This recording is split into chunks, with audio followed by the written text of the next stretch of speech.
Yeah, hello, good morning everyone. Can you hear me? Good morning, sir. Good morning, sir. Yeah, good morning. Good morning, sir. Good morning. Good morning.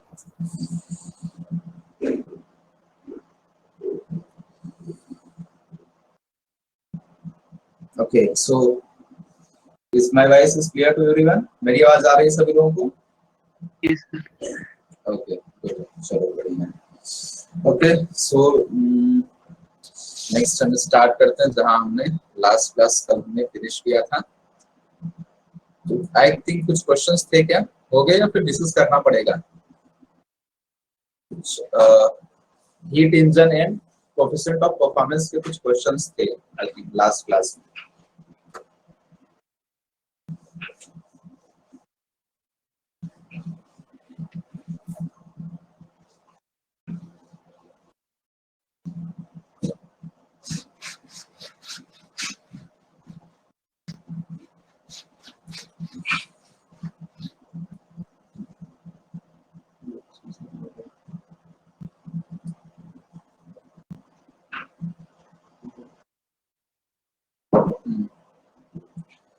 सो ये I think ये साथ हमने discuss कर लिया था या फिर इसको डिस्कस करना था? क्या आंसर आ रहा है इस क्वेश्चन नंबर 18 में? फटाफट बोलो आपको, फिर हम क्विकली इसको कंप्लीट करते हैं पहले.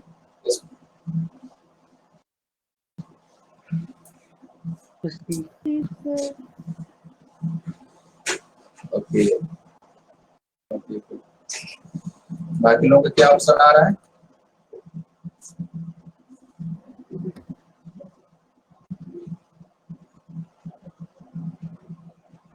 सी. ओके, तो कल हमने क्या पढ़ा था? कार्नोट इंजन तक जो नहीं, कार्नोट इंजन डिफरेंट थी, वो अलग चीज है. वो हीट इंजन पे एक स्पेशल केस है.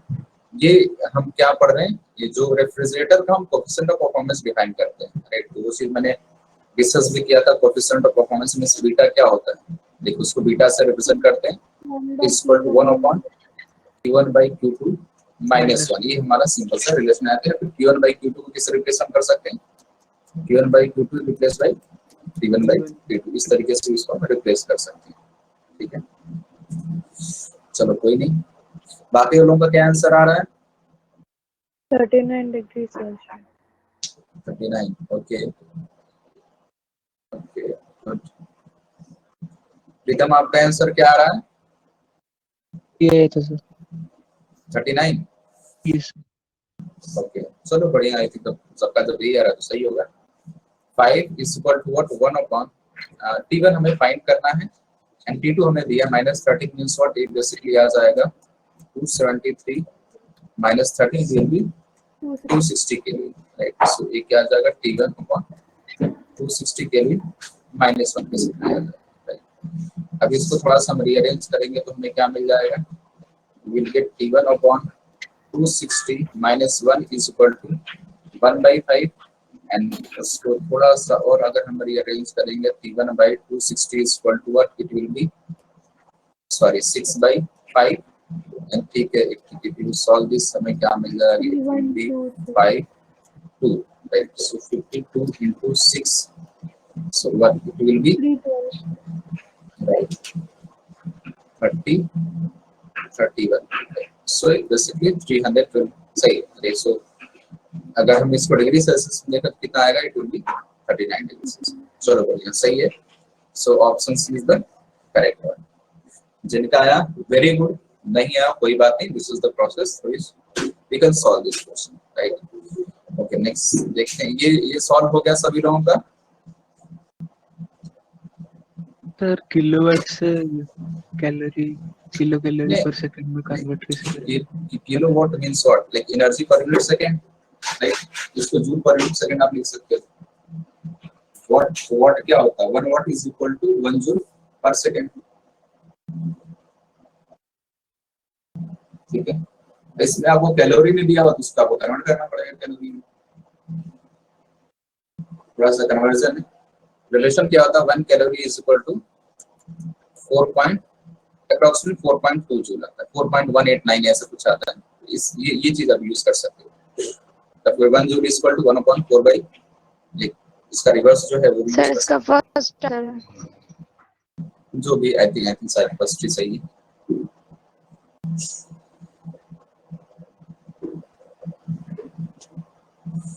बाकी लोगों का क्या आंसर आ रहा है? फर्स्ट 1.75 याचा खाली कन्वर्जन में थोड़ा दिक्कत है। नहीं देखो, ये जो दिया है mechanical work rate is this means what 1 kilowatt पर आवर, मतलब इसका क्या बोल सकते हो 1 किलो जूल पर सेकंड बेसिकली इसकी बात कर रहा है। ठीक है, चलो कोई what amount of heat should it consume पर second to deliver a mechanical work of this. तो वर्क आपको ये चीज दिया हुआ है 1 जूल में 1 किलो, सॉरी 1 सेकंड में 1 किलो जूल वर्क हो रहा है। सो उसके according how much of heat it will consume, कितना हीट है कंज्यूम करेगा। बेसिकली हीट इनपुट आपको देना, लेकिन कितना हीट दिया जा रहा है वो चीज आपको निकालना है। तो ठीक है, पर एफिशिएंसी आप निकाल लो। राइट, एफिशिएंसी क्या हो जाएगी 1 माइनस T2 बाई T1 आप करोगे 1 माइनस 27 डिग्री है तो ये कितना आ जाएगा, इट विल बी 300 एंड ये 273 है तो ये कितना आ जाएगा, it will B 700। Right, so ये कितना आ जाएगा 3/4 4/7 आ जाएगा। सो एफिशिएंसी आपकी कितनी आ गई 4/7, this will be equal to what work done upon heat given. Right, Q1 निकला। So work done upon heat given, तो आपको क्या निकला, तो बेसिकली हीट गिवन ही निकालना है। सो Q1 क्या हो जाएगा, Q1 will be equal to 7/4 W। Right, तो 7/4 W में 7/4 into W इज व्हाट 1, तो ये जो आएगा बेसिकली 7/4 किलो। लाइक अगर आप इसको जूल के टर्म्स में लिखना था किलो जूल आप लिख सकते हो। रेट अगर आपको लिखना है तो आप क्या लिख सकते हो 7/4 किलो वॉट बेसिकली। राइट, तो इसको आपको किस में कन्वर्ट करना है, कैलोरी में कन्वर्ट करना है। तो इसको क्या करो 7/4 को डिवाइड कर दो या फिर इसको इस तरीके से 1/4.2 कर सकते हैं। इसको आप सॉल्व करोगे तो ये आपका कितना आ जाएगा, ये जो ए ऑप्शन है अप्रोक्सीमेटली ये आंसर आता है। ठीक है, ओके चलो ठीक है। जागृति आपका आंसर आ गया था ये? Yes sir. Okay good. ये कितने लोगों का आंसर आ गया था 20? B sir. Option B sir. Okay fine. इस -30 डिग्री और 40%। प्रीतम आपका आंसर आया इसमें? यस सर, है सर। कौन सा आंसर आ रहा है? B sir. B, okay good. ठीक है, सो मुझे सॉल्व करने की जरूरत पड़ेगी या फिर सबका क्लियर है? यस रिंकी सानू सब B option answer. Okay fine, चलो ठीक है। चलो एक मिनट फटाफट देख लो। Heat absorbed is this from reservoir is reject this amount of heat during the cycle. तो बेसिकली Q1 आपको दिया हुआ what it is 1000 joule. Q2 जो हीट रिलीज हुआ ये आपको दिया हुआ 600 जूल। राइट, तो आपका एफिशिएंसी क्या हो जाएगा, efficiency is equal to what आपने हमने पढ़ा था Q1 minus Q2 upon Q1। Right, तो ये बेसिकली कितना आ जाएगा, इट विल बी 400/1000, तो कितना आ जाएगा 4/2/5 आ जाएगा एफिशिएंसी। राइट, 4/5 मतलब इस परसेंटेज में निकालना है, इसको 100 से मल्टीप्लाई कर दो आप। 100 से मल्टीप्लाई कर तो कितना आ जाएगी 40%। और एफिशिएंसी 40% करेगी ऑप्शन में दिया।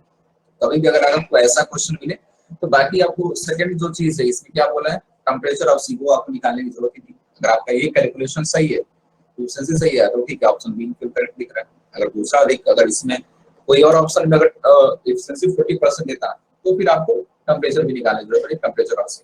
बट यहाँ पर ठीक है कि ऑप्शन दिया एफिशिएंसी आपने निकाल लिया, दैट आप बी को टिक कर सकते हो। ठीक है, this one B sir 13/2 sir. okay good, ठीक है, I think 13/2 is the correct one। बाकी लोग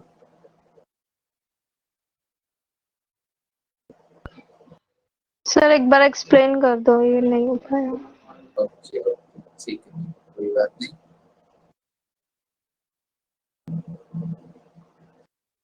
देखो इसमें क्या बोला ना, heat extracted from the source in a single cycle. एक इंजन का है, ऑपरेटिंग आइडियल मोनोएटॉमिक गैस दिया है and the amount of heat, ठीक है ठीक है। इसमें क्या पूछा है, the amount of heat extracted from the source in a single cycle. Heat extracted from the source, right. तो heat extracted from the source, या फिर आप ये बोल सकते हो आपको Q1 निकालना है, means heat given to the system, right, या heat absorbed by the system, ये चीज हम बोल सकते हैं, heat given to the system, ये चीज आपको निकालना है, right. Heat given to the system, इसमें क्या आएगा, जो चार प्रोसेसेस आपको यहाँ पे दिख रहे हैं ना, A B B C C D D A, चार प्रोसेस में हर एक इंडिविजुअल का आपको क्या निकाल लेना होगा, हीट निकाल लेना होगा। और heat given to the system क्या आता है, पॉजिटिव आता है, तो जो पॉजिटिव होगा that will be the heat given to the system, right. अगर नेगेटिव आएगा तो नेगेटिव का मतलब क्या है, heat released by the system, right. तो वो आपको जो 4 डिफरेंट प्रोसेसेस हैं, उस 4 डिफरेंट प्रोसेसेस का अलग अलग आपको निकालना पड़ेगा, ठीक है। मोनोएटॉमिक गैस ये ऑलरेडी बोला हुआ है, तो हर एक प्रोसेस का अलग अलग देख लेते हैं, ठीक है। अब प्रोसेस ए बी का अगर आप देखो, ए बी में क्या प्रेशर कांस्टेंट है, तो प्रेशर कांस्टेंट में डेल्टा क्यू का क्या फॉर्मूला होता है, आपको याद होना चाहिए, NCP delta. NCP delta T, directly आप लिख सकते हैं, ठीक है। अब देखो एक चीज और, इसको टेम्परेचर के टर्म्स में भी, चलो टेम्परेचर टर्म्स में कुछ ज्यादा सही रहेगा। लेट अस सपोज अगर मैं जो डी पॉइंट है, डी पॉइंट को मैं इस तरीके से लिखता हूँ, V not is equal to NR T not, ठीक है, ये सिंपल मैंने रिलेशन। तो इसके रिस्पेक्ट में जो पॉइंट बी है, यहाँ पे क्या आएगा, 2 P नॉट E नॉट आएगा। तो जो अगर डी पॉइंट का टेम्परेचर T नॉट है, तो पॉइंट ए का कितना हो जाएगा, 2 T नॉट हो जाएगा, राइट, क्योंकि यहाँ पे T नॉट का जो मल्टीप्लिकेशन कितना आएगा, ट्वाइस ऑफ T नॉट आएगा। सिमिलरली पॉइंट बी का क्या आ जाएगा, टेम्परेचर 4 T नॉट आ जाएगा, एंड सी का कितना आ जाएगा, ये 2 T नॉट आ जाएगा, ठीक है। ये समझ में आ रहा है कैसे टेम्परेचर मैं निकाल रहा हूँ।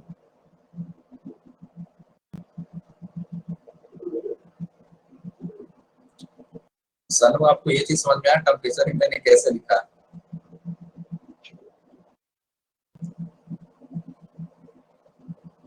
प्रीतम समझ में आया ये? यस सर, पीवी को मल्टीप्लाई कर, राइट, बेसिकली जो पीवी है ना, उसका मैंने मल्टीप्लिकेशन कर दिया, और उस इसके रिस्पेक्ट में ये सारी चीजें, ये किसका है, ये जो पॉइंट डी है, उस पॉइंट डी के रिस्पेक्ट में क्या करो, बाकी सबका लिख दे रहा हूँ। T not V not is equal to N not T not मैंने कर दिया, तो उसके रिस्पेक्ट में देखो, उससे कंपेयर करोगे आप, तो पॉइंट ए बी सी का भी हम इस तरीके से लिख सकते हैं, ठीक है ठीक है ठीक है ठीक है। तो यहाँ पे क्या चीजें थी, ठीक है। मोनोएटॉमिक गैस है, तो मोनोएटॉमिक गैस का सीपी कितना होगा for monoatomic gas, how much,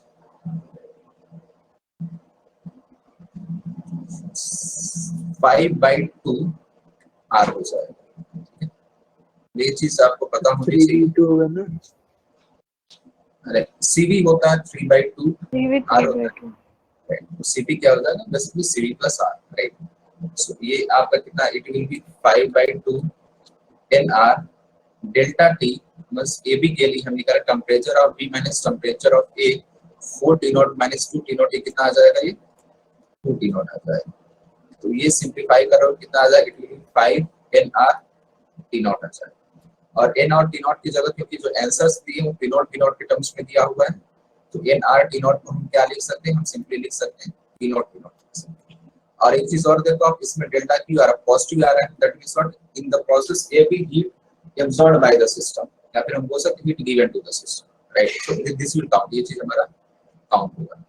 अब प्रोसेस BC में देख सकते हैं, बेसिकली आपको उसको समझने का एक दूसरा तरीका भी है कि जिस प्रोसेस में टेम्परेचर डिक्रीज हो रहा है, जैसे अगर BC प्रोसेस में आप अगर आप ऑब्जर्व करके देखना चाहो तो ऐसे समझ में, the process BC volume is constant, so work done is 0, right. Work done क्या हो गया, 0 हो गया। ये AB हम BC देख रहे हैं ऐसे, सो BC में क्या हो गया, वर्क डन 0 हो गया, और टेम्परेचर डिक्रीज हो रहा है।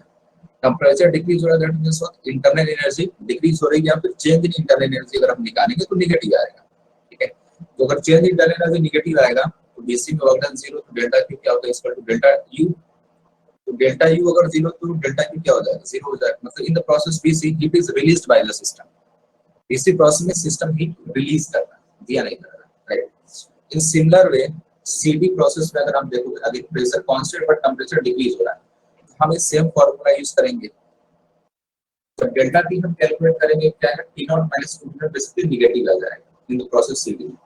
तो प्रोसेस CD में क्या होगा, प्रोसेस CD में अगेन जो डेल्टा Q होगा वो नेगेटिव आ जाएगा। नेगेटिव का मतलब in the process CD heat is released by the system naught given to the system. अब D to A हम आते हैं तो D to A में क्या होगा, D to A में वॉल्यूम कांस्टेंट है तो वर्क डन क्या हो गया 0 हो गया। और अब इंटरनल एनर्जी चेंज, अब टेंपरेचर इंक्रीज हो रहा है D to A में, राइट। इंटरनल एनर्जी चेंज क्या आ जाएगा पॉजिटिव आ जाएगा। सो फॉर प्रोसेस DA में डेल्टा Q क्या हो जाएगा will be equal to delta U के बराबर हो जाएगा।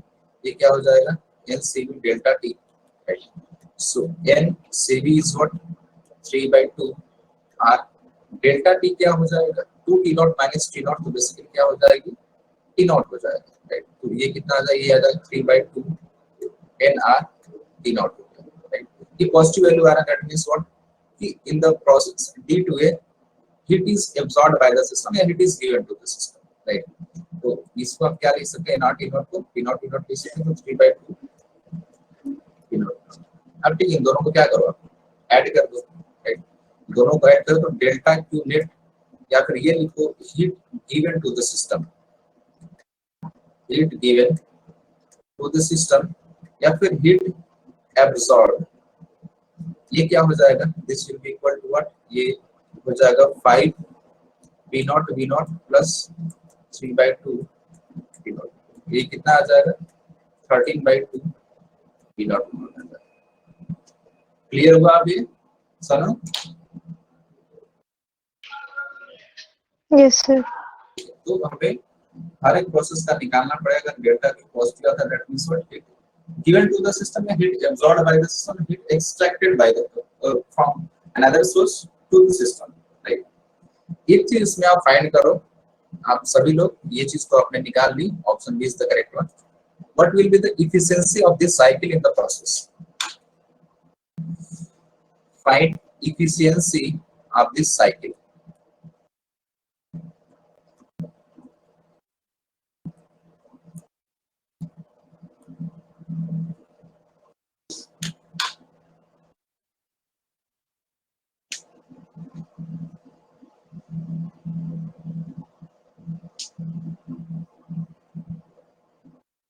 जिसका भी आता है फटाफट रिप्लाई करना।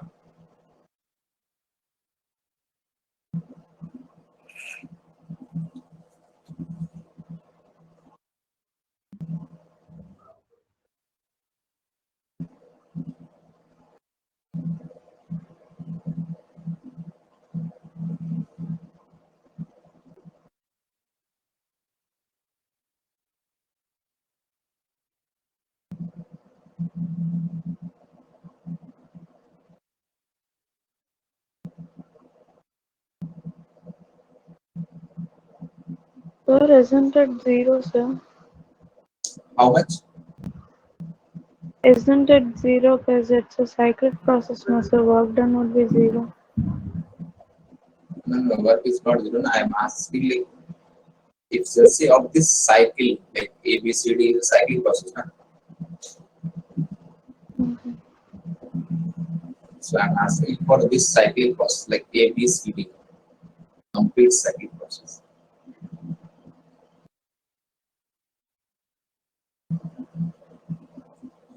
Here we are not given temperature, right? So we need to apply the basic formula. That is work done by the system divided by heat given to the system. याद करो आप उसको, जो फर्स्ट बेसिक जो definition है, to find efficiency of any process, any cyclic process, work done by the system, work done by the cycle in one complete rotation divided by heat given to the system, या फिर heat absorbed by the system.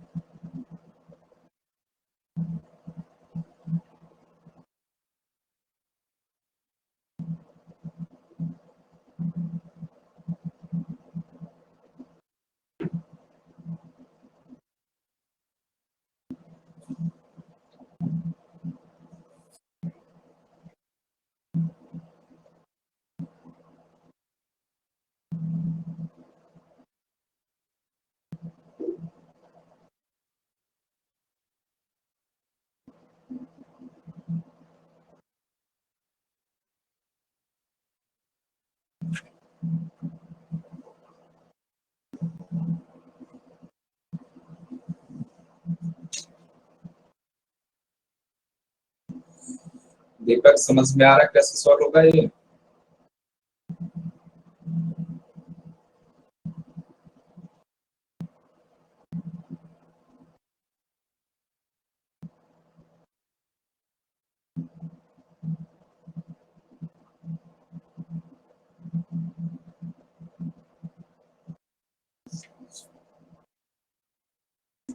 Okay,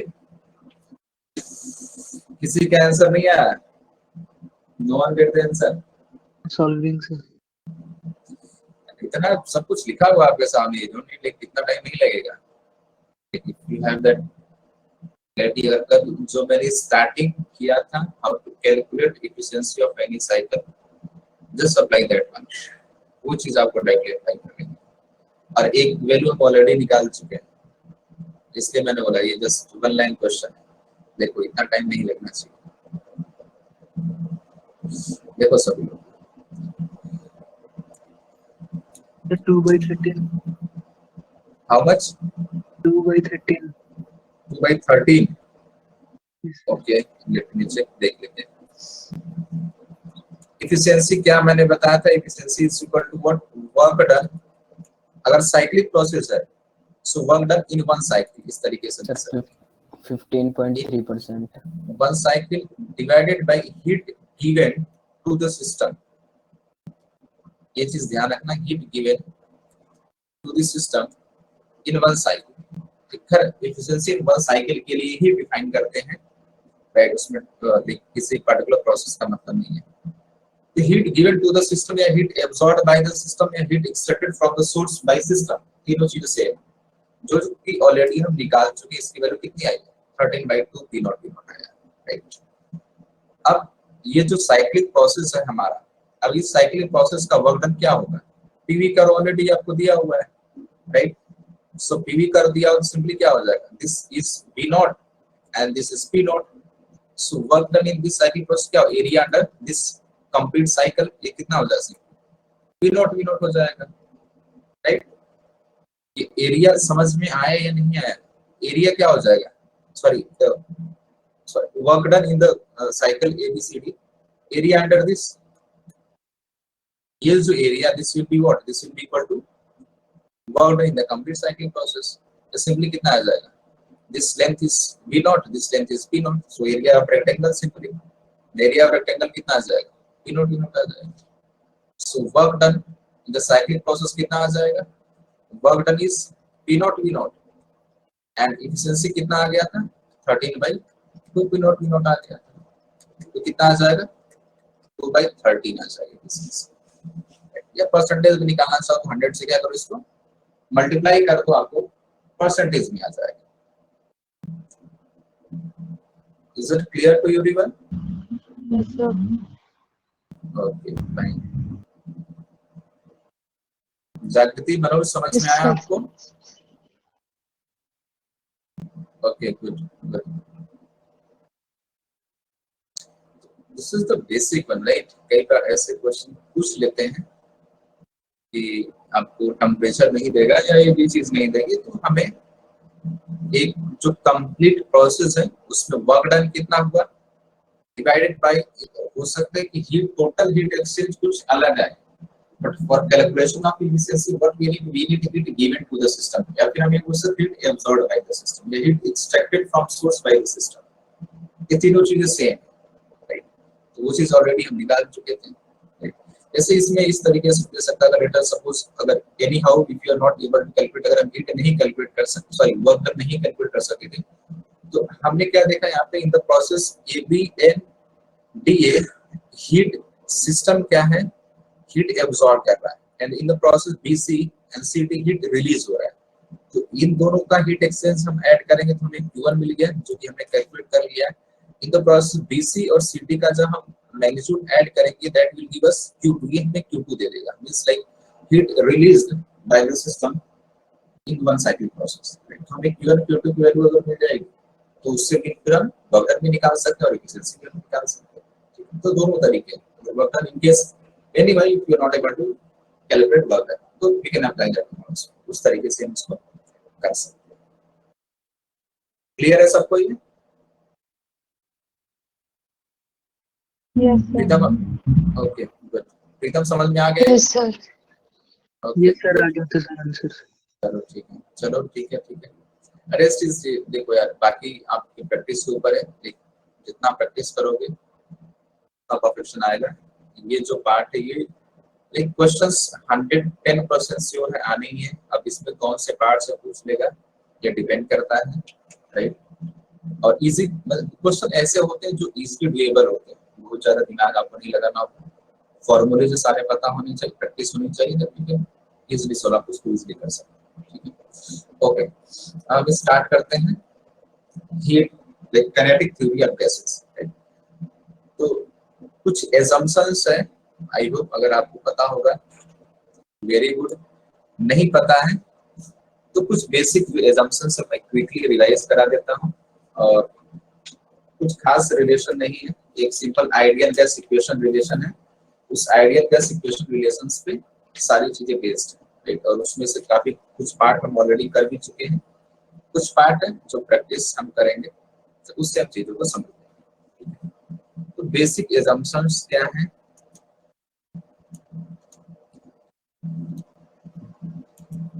basic assumptions, right, basic assumptions of kinetic theory, या फिर बोल सकते हैं for ideal gas जो हम consider करते हैं उसके कुछ बेसिक एजम्पशंस होते हैं, जो उसको एज्यूम करके बाकी सारे जो कैलकुलेशंस हैं, राइट। अभी हम root mean square speed find करेंगे, मोस्ट प्रोबेबल स्पीड फाइंड करेंगे, एवरेज स्पीड हम फाइंड करेंगे। तो ये कुछ बेसिक एजम्पशंस को एज्यूम करके ये चीज कैलकुलेट करेंगे।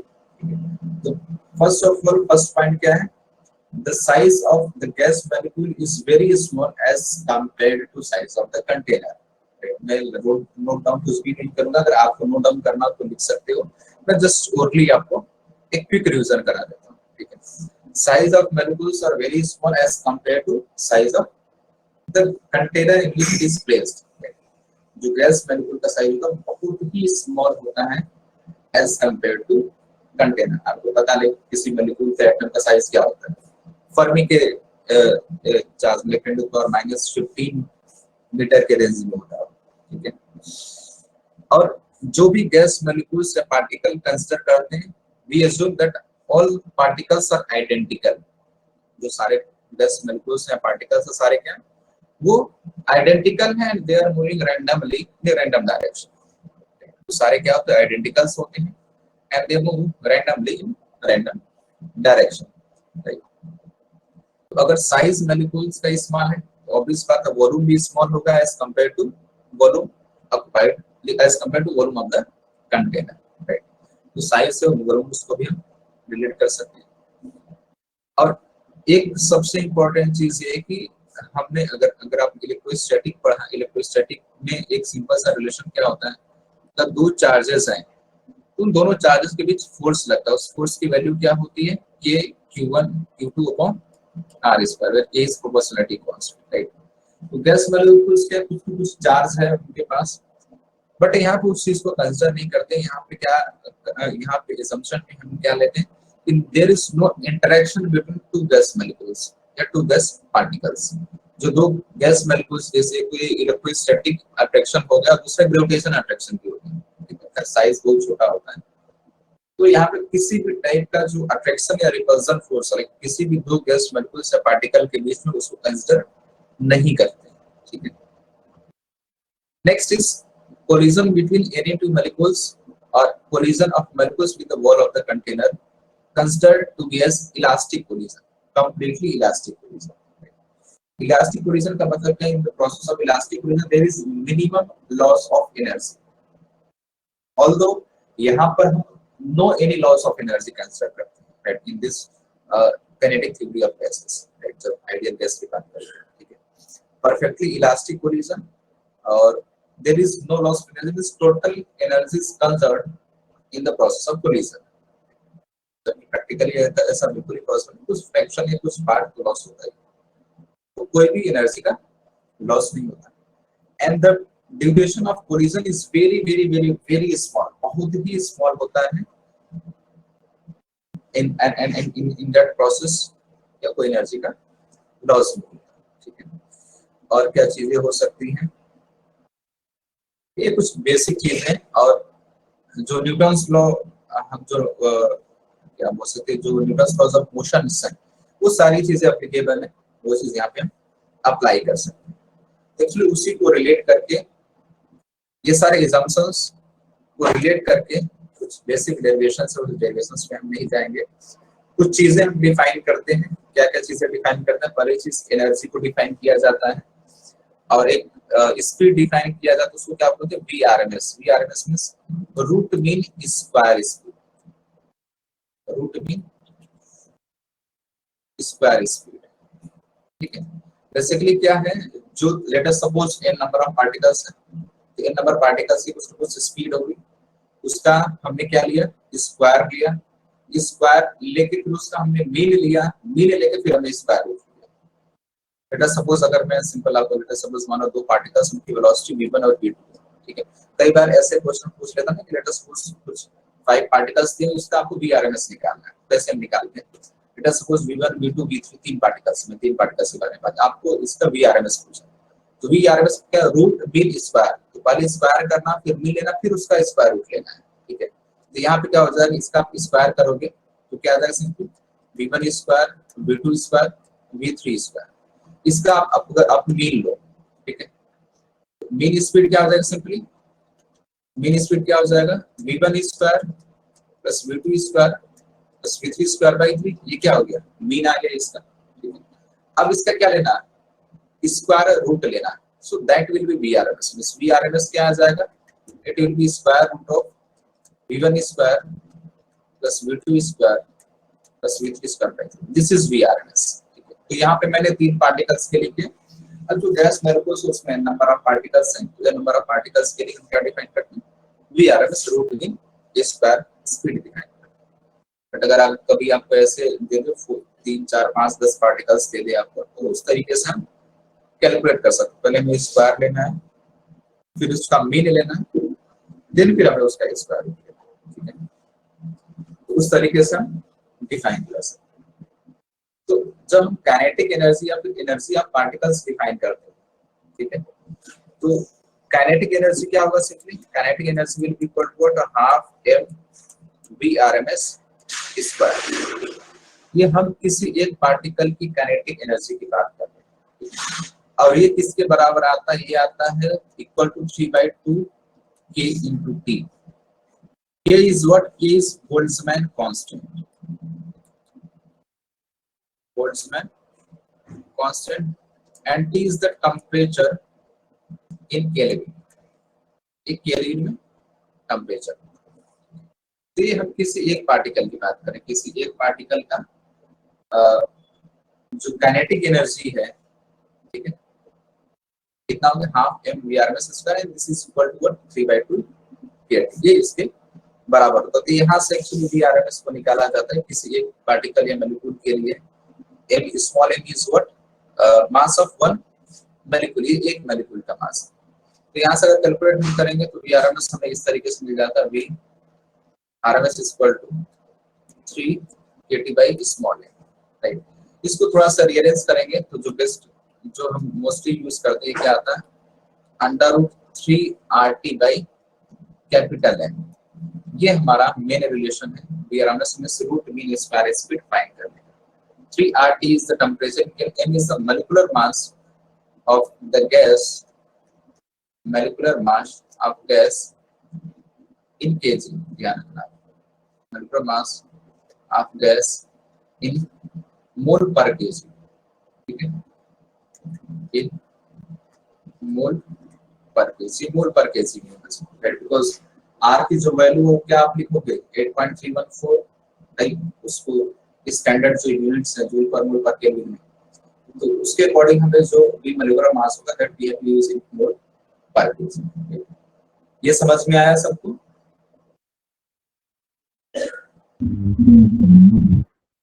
Yes, sir. तो खैर हम उतना डिटेल में नहीं जाएंगे। ठीक है, एक दो चीज जो इसमें समझने वाली है वो चीज मैं आपको थोड़ा सा एक्सप्लेन करूंगा। ये जो आप देख रहे हो ना, हमने जो काइनेटिक एनर्जी लिखा है half m VRMS square equal to 3/2 Tm लिख के इज द बोल्ट्जमैन कांस्टेंट। और रिलेशन क्या होता है? Boltzmann constant is equal to actually ये रिलेशन होता है Boltzmann constant K is equal to R by Na.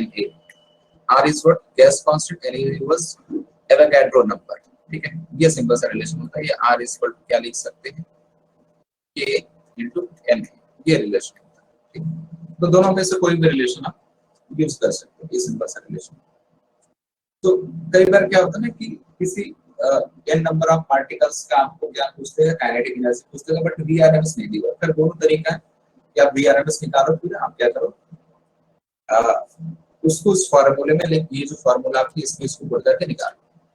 But कई बार क्या होता है टेम्परेचर से हम रिलेट करके पूछता है। ठीक है, तो फिर यहाँ इस रिलेशन से आपको ऑलरेडी दिख रहा है कि जो वीआरएमएस है वो डायरेक्टली प्रोपोर्शनल किसके, टेम्परेचर। मतलब मैं ऐसा लिख सकता हूँ VRMS is directly proportional to square root of temperature. ये सिंपल सा रिलेशन है। तो जो रूट मीन स्क्वायर स्पीड है that's only depends on the temperature, nothing else for a given particle. अगर कोई पार्टिकल हमें गैस पार्टिकल्स मॉलिक्यूल दिया होगा सेम, अगर ठीक है अगर उसको चेंज करेंगे तो मॉलिक्यूलर मास चेंज होगा, दैट विल आल्सो चेंज, फिर वो हमारा बदल जाएगा। बट अगर for a given gas particles और मॉलिक्यूल जो भी RMS है that is directly proportional to square root of temperature के स्क्वायर रूट। अब ये जो मैंने लिखा kinetic energy of one molecule, एक मॉलिक्यूल का कितना आया 3/2 K2। एक्चुअली इसको ये बोला जाता है, एक मॉलिक्यूल की जब हम बात करते हैं that's have one translational motion. वो क्या था उसके पास, केवल ट्रांसलेशनल मोशन होता है। तो इसको हम ये बोल सकते हैं ट्रांसलेशनल काइनेटिक एनर्जी। इसको क्या बोल सकते हैं, ट्रांसलेशनल काइनेटिक एनर्जी। बट अगर कोई ऐसा मॉलिक्यूल है जिसके पास ट्रांसलेशन के साथ साथ रोटेशन भी है, ठीक है, बेसिकली आप ये बोल सकते हो this kinetic energy for monoatomic gas, ये भी चीज बोल सकते हैं मोनोएटॉमिक गैस। तो बट अगर डायटॉमिक गैस और ट्राइटॉमिक गैस हो तो क्या हम एक मॉलिक्यूल से एक एटम की बात करें, एक पार्टिकल की बात करें, in that case kinetic energy का जो जनरल फार्मूला आप ये लिख सकते हैं F/2 K, where F is what? Degree of freedom. Degree of freedom. Again, ये चीज ध्यान रखना, we are talking about only one molecule or one atom or one particle की बात कर रहे हैं। ठीक है, हम एक पार्टिकल की बात कर रहे हैं, राइट। अब अगर हम एक मोल की बात करना, ठीक है, अगर हमें 1 मोल की बात करनी होगी तो 1 मोल का मतलब क्या हो जाएगा, हमें Na मींस अवोगाड्रो नंबर से क्या करना पड़ेगा, मल्टीप्लाई करना पड़ेगा। सो फॉर 1 मोल Na से आप मल्टीप्लाई करोगे तो क्या आ जाएगा, F/2 Na into K। Na into K क्या हो जाएगा, R हो जाएगा। So for 1 mole kinetic energy क्या हो जाएगा, F/2 RT हो जाएगा, राइट। सो इसको अगर आप जनरलाइज करना चाहो, so for n number of moles, n number of moles, we can write kinetic energy is equal to simply F/2 nR। ये सिंपली हम इस तरीके से लिख सकते हैं। This is the general formula for total kinetic energy, ऐसा आप समझ सकते हो, राइट। अब उसमें जो भी गैस मॉलिक्यूल्स पार्टिकल एटम होगा, अब डिग्री ऑफ फ्रीडम लिखना है, ठीक है, मोनोएटॉमिक हो, डायटॉमिक, ट्राइटॉमिक, तो F की वैल्यू पुट करके उसका निकाल सकते हैं, ठीक है। So this is the general formula for n number of moles of gas to find kinetic energy. Kinetic energy निकालने के क्या है general formula for n number of moles के। क्लियर है सबको ये?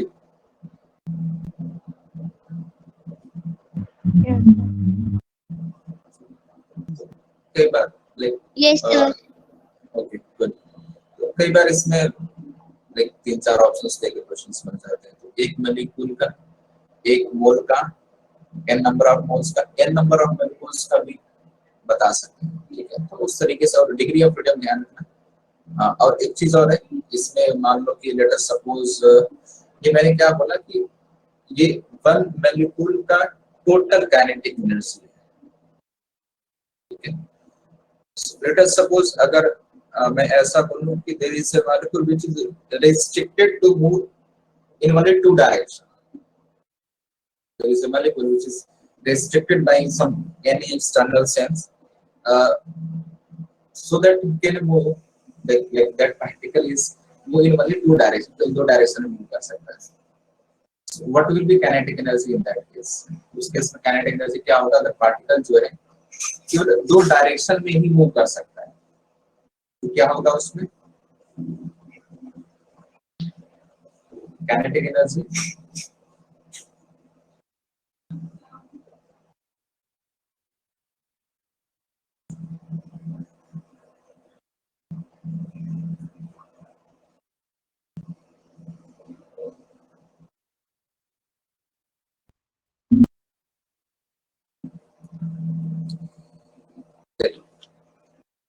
ये जो हम मोनोएटॉमिक गैस की बात करते हैं, ये जो मैंने लिखा 3 means what? It can move in x direction, it can move in y direction, and it can move in z direction. This molecule or particle may move in 3 different directions, right? But अगर इसको हम restrict कर देंगे तो दो direction में move करने के लिए, तो ये क्या हो जाएगा? Kinetic energy will be equal to what? It will be 2 by 2 k2. ये कितना हो जाएगा? सिंपली kt हो जाएगा, राइट.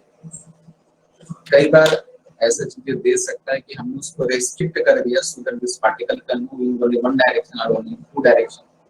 एक डायरेक्शन में अगर मूव कर सका सिंपली क्या हो जाएगा? हाफ kt हो जाएगा.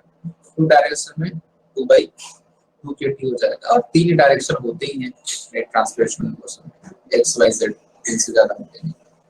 तो मैक्सिमम कितना हो सकता है? 3 by 2 kt हो सकता है. समझ में आया सबको? ये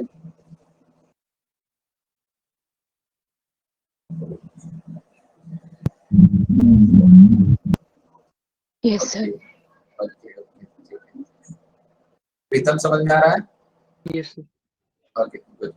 चलो तो ये हमारा क्या रहा? एक मिनट में फिर से बी आर एम एस लिख देता हूँ. V R M S is equal to what? Under root 3RT by. अब चल एक चीज और, पीवी इज इक्वल टू जेएनआरटी हमारा आइडियल गैस इक्वेशन, उस रिलेशन से देखते हैं. एन को मैं क्या लिख सकता हूँ? एन को मैं लिख सकता हूँ नंबर ऑफ मोल्स को mass upon molecular mass. RT ये क्या हो गया? पी. बी को मैं यहाँ लिख देता हूँ इसके नीचे. ये जो मास अपॉन वॉल्यूम में क्या हो जाएगा? डेंसिटी हो जाएगा. इसको मैं इस तरीके से लिख सकता हूँ PM is equal to rho R. Rho is what? Density of that gas. जो गैस उसकी क्या है? Density simple. ठीक है. तो ये देखो, इसको मैं इस तरीके से रीअरेंज कर p by rho is equal to RT by m. मैंने रीअरेंज कर. तो जो RT बाई m है यहाँ पे मैं इसको क्या लिख सकता हूँ? इसको मैं इस तरीके से लिख सकता हूँ 3p बाई रो. ठीक है. तो अब ये बताओ, चलो एक क्वेश्चन में भी ये चीजें, if I increase pressure, if I increase pressure, so what will be to the value of VRMS? Will it increase, decrease or remain constant? अगर मैं प्रेशर को इंक्रीज करता हूँ तो जो VRMS है वो इंक्रीज होगा, डिक्रीज होगा या कांस्टेंट रहेगा?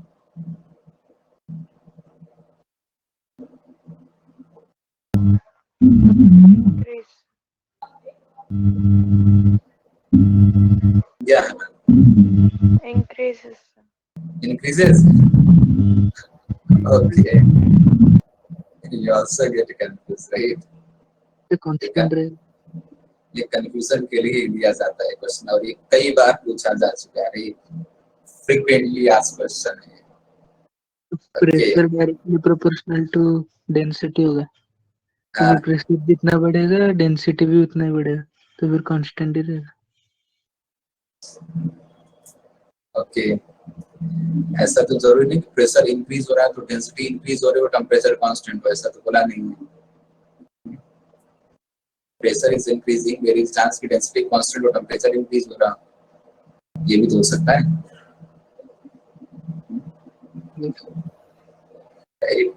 अगर आरटी को कांस्टेंट किया, कभी भी इस फार्मूले को मत देखना. This is only for calculation purpose. अगर आपको डाटा इस फॉर्मेट में दिया हो तो we can use this formula just for calculation of VRMS. But if we need to compare, अगर हमें कंपेयर करना हो तो this is the original formula. अगर केवल हमें ये क्वेश्चन में दिया है कि we are increasing pressure, then what will be value of Vrms, it increase decrease और रिमेंस कांस्टेंट। तो जब तक आपको डेंसिटी एंड टेम्परेचर के बारे में कुछ ना दिया, we can't say anything. So in this question the best answer is we can't say anything until and unless there is nothing said about the density and temperature। अगर ये चीज हमने बोल दिया है कि temperature is constant, ठीक है, while increase if we are increasing pressure then that process temperature is constant। अगर temperature constant है तो as we increase pressure density भी क्या होगा, उसी रेट से increase करेगा, तो जो भी RMS हो क्या रहेगा, constant रहेगा।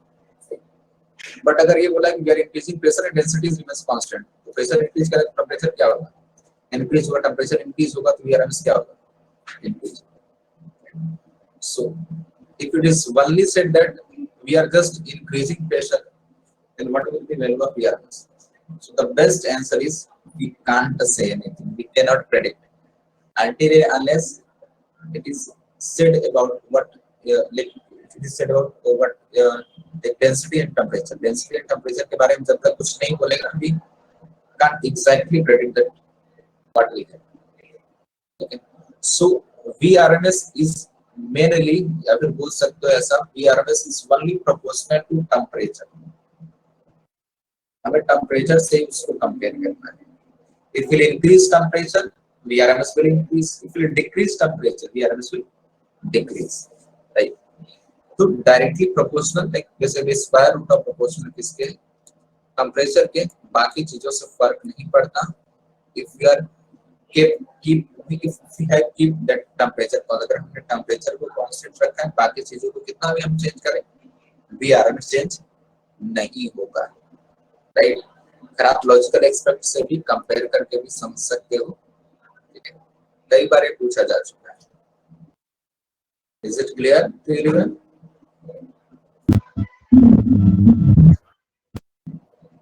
Okay, good. ठीक है, दीपक समझ में आया ये? Yes, sir. जागृति, is it clear to you? Yes, sir. Okay, fine। तो कंफ्यूज नहीं होना है, राइट। कई बार ऐसे क्वेश्चन पूछे जा चुके हैं, ठीक है? आपको मिलेंगे कि आप प्रीवियस ईयर सॉल्व करना है, कोई बुक आप उठाओगे तो इस बिकॉज़ दैट 110% श्योर आपको क्वेश्चंस मिलेंगे। ओके,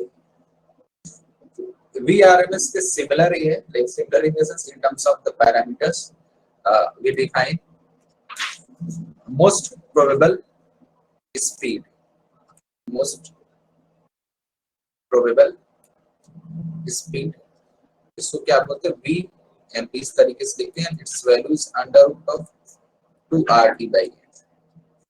सो बेसिकली मोस्ट प्रोबेबल मींस ये बोला जाता है, लेकिन जो हम काइनेटिक थ्योरी पढ़ते हैं उसमें जो मैक्सिमम नंबर ऑफ मॉलिक्यूल्स की जो स्पीड होती है, that value of speed which maximum number of molecules और पार्टिकल्स है, ठीक है, उसको क्या बोलते हैं, मोस्ट प्रोबेबल स्पीड बोलते हैं, ठीक है। उसकी वैल्यू क्या आती है, under root 2RT/m।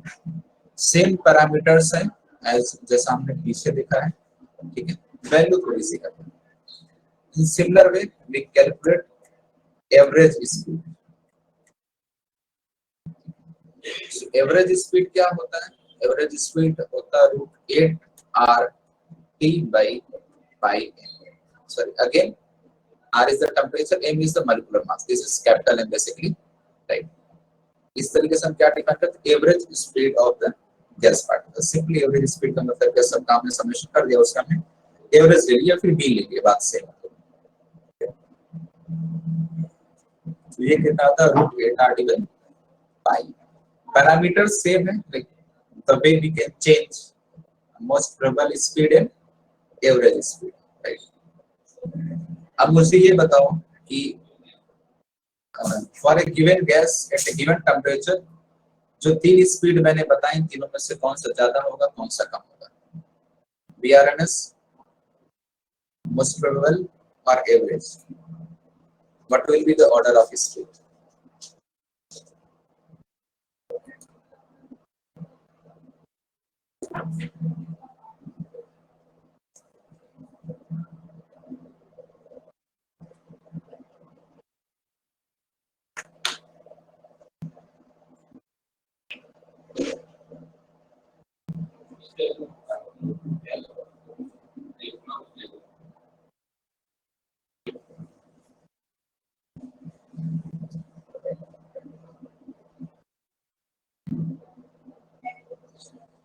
VRMS.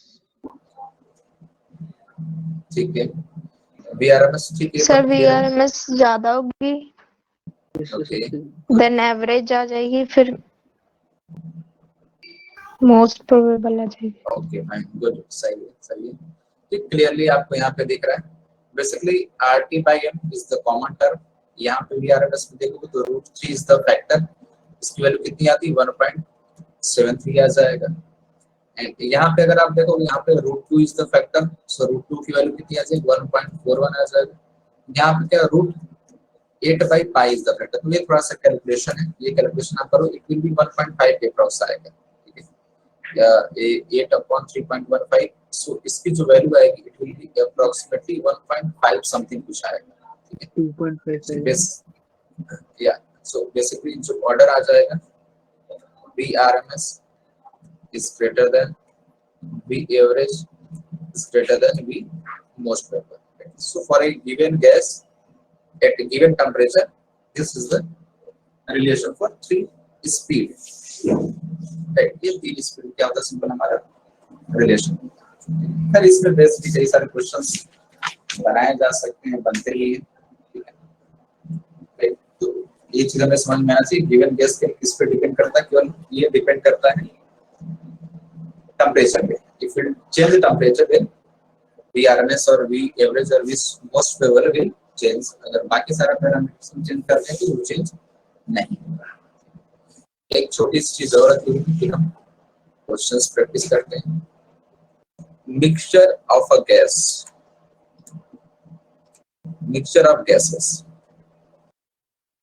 For example, late us suppose आपको ये बोला है कि there are 2 different or 3 different kinds of gases mixed, completely mixed, and such that there is one type of gas which have n1 number of moles and the molecular mass is m1, and second one is another gas which have n2 number of moles and m2 is the molecular mass. So what will be the molecular mass of that mixture?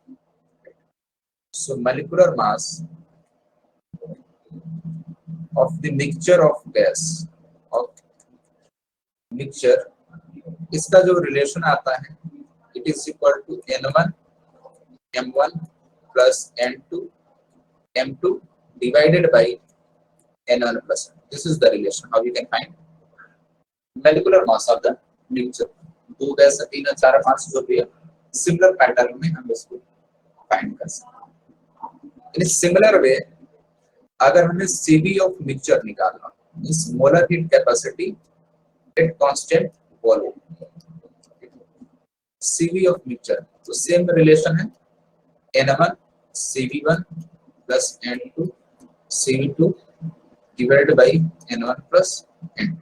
तो कई बार आपको CV CP ना पूछ के gamma पूछ सकता है, means Poisson ratio, right. तो CV ऑफ मिक्सचर इस तरीके से हम निकाल लेंगे, CP ऑफ मिक्सचर भी हम इसी तरीके से निकाल लेंगे। देन फिर हम फॉर्मूला यूज कर सकते हैं, ये n1 CP1 plus n2 CP2 divided by n1 plus n2। अब हम निकालें क्या? Gamma of mixture. तो गामा ऑफ मिक्सचर सेम, ये क्या आ जाएगा? CP of mixture divided by CV of mixture. This way we can find the, बाकी ठीक ये सारी वैल्यूज आप पुट करोगे, इसको कट आउट करोगे तो ये रिलेशन ऐसा आ जाएगा, ठीक है। CP ऑफ मिक्सचर ये लिख लो तो ये बेसिकली इस तरीके से आ जाएगा n1 CP1 plus n2 CP2 divided by n1 CV1 plus n2 CP2। ये सिंपल रिलेशन आ जाएगा। इस तरीके से अगर मिक्सचर ऑफ गैसेस आए तो हम ये कैलकुलेट करेंगे। बाकी ठीक इसको और मॉडिफाई करना चाहें तो गामा 1 गामा 2 की वैल्यू भी रख के मॉडिफाई आएगा, बट उतना करने की जरूरत नहीं। ये सिंपल प्रोसेस अगर आपको पता है तो ठीक है, आप सीबीसी आप निकाल नहीं सकते, सीबीसी निकाल के आप can find the like gamma of mixture means balance ratio of the mixture. Clear है सबको?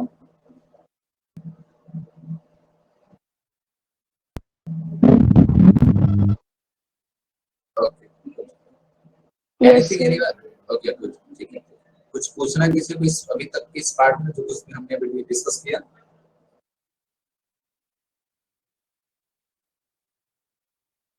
ओके गुड, ठीक है। तो बेसिक थ्योरी पार्ट है, बाकी सारी चीजें वेरिएशंस जो आएंगे that will see to the questions, right? बाकी सिंपल आइडियल गैस इक्वेशन है, all things depends on the ideal gas equation relation. Try करो, क्वेश्चंस फटाफट हम करते हैं quickly, try to solve this one.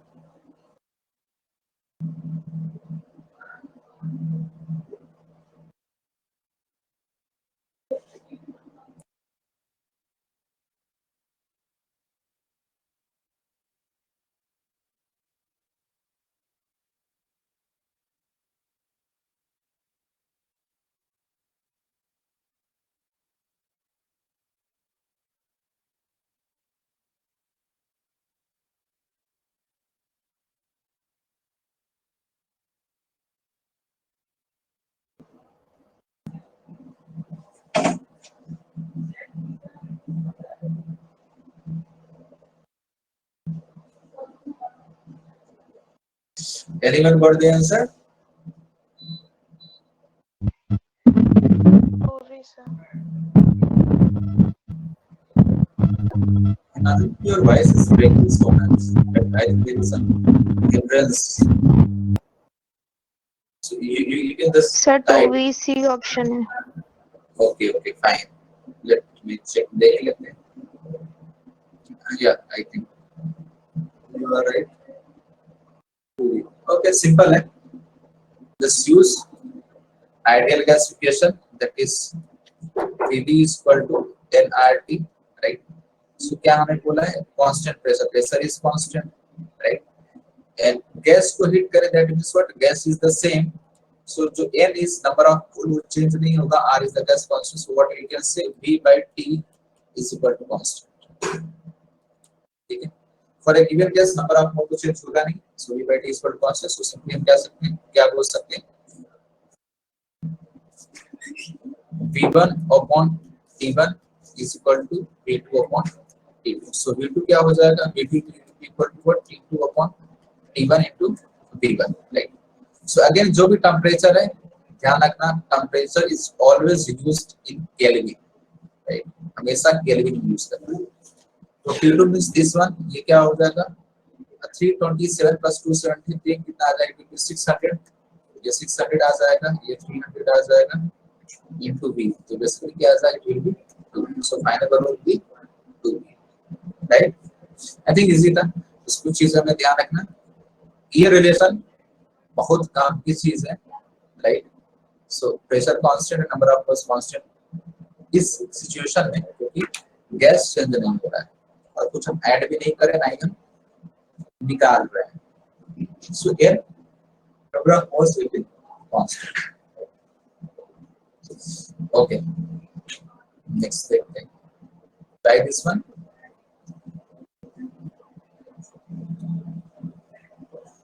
ये सब इजी क्वेश्चन से क्विकली करो, लास्ट में कुछ अच्छे क्वेश्चन है उसको हम फटाफट करके कंप्लीट करते हैं।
Sir -123 degree. 123.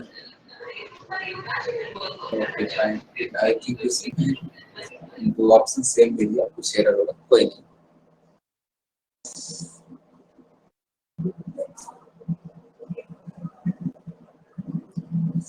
ठीक है, simple. Initial temperature 27 degree means 300 kelvin, pressure is 30 atm, right. Late us suppose volume is V, right. तो इसको एक्सपेंड करें, टेम्परेचर निकालना है हमें, लेट अस से T and expand it to atmospheric pressure। atmospheric pressure कितना होता है? It is 1 atm सिंपली। वॉल्यूम कितना हो गया? 15 V, 15 टाइम्स हो गया। Just use this formula. Number of moles क्या रहेगा? कांस्टेंट रहेगा, so what we can use, PV by T is equal to constant, so just use this relation। ये क्या आ जाएगा? initial pressure is 30, volume is V, temperature is 300, and this will be equal to what?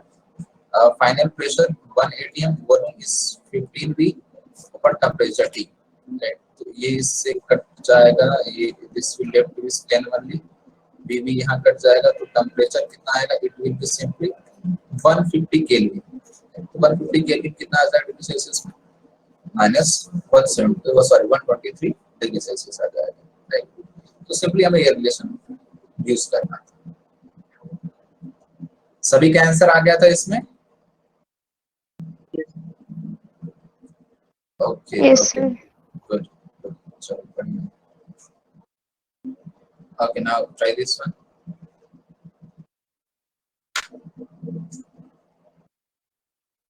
Same concept है, लेकिन कुछ मुझे करना नहीं है।